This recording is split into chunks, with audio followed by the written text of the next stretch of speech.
Running out for lawmakers. This year's legislative session ends a week from tomorrow. And they are still working on a budget and several bills, and it seems likely there will be a special session. Your chief political reporter, Susan Raff, is live at the state capitol with a look at some of the priorities and the challenges. Susan. Erin, one of the big priorities this legislative session, creating more housing. Connecticut does have a housing crisis, and in fact, the House has been debating a huge bill since about 11:30 today. Another priority, fixing the Medicare shortfall.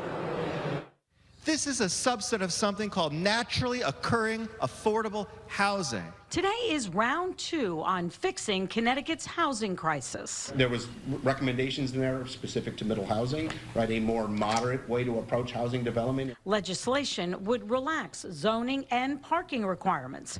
Republicans, however, say towns lose control. One size fits all just absolutely does not work for our towns. While larger cities like Hartford and Danbury would need more than 1,300 units of new housing, smaller towns like Easton and Sherman would have similar demands.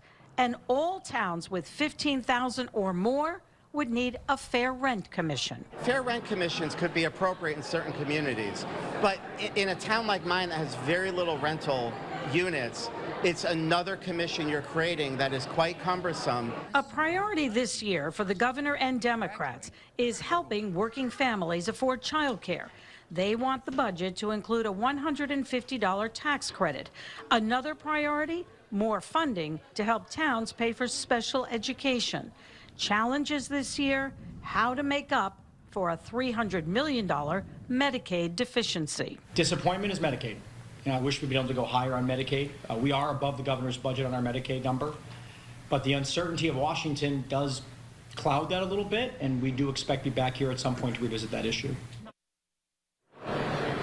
Now, to fix that Medicaid shortfall, Governor Lamont and Democrats want to exceed the spending cap, which has caused a lot of drama here at the state capitol. Plus, as the speaker mentioned, there is a lot of uncertainty coming from Washington. As for the state budget, we're expecting a vote maybe Friday, maybe Saturday. Yes, there could be a special session. Chances are probably in the fall. You'll have much more on that coming up later on Eyewitness News. Your chief political reporter, Susan Raff, Channel 3, live at the state capitol tonight.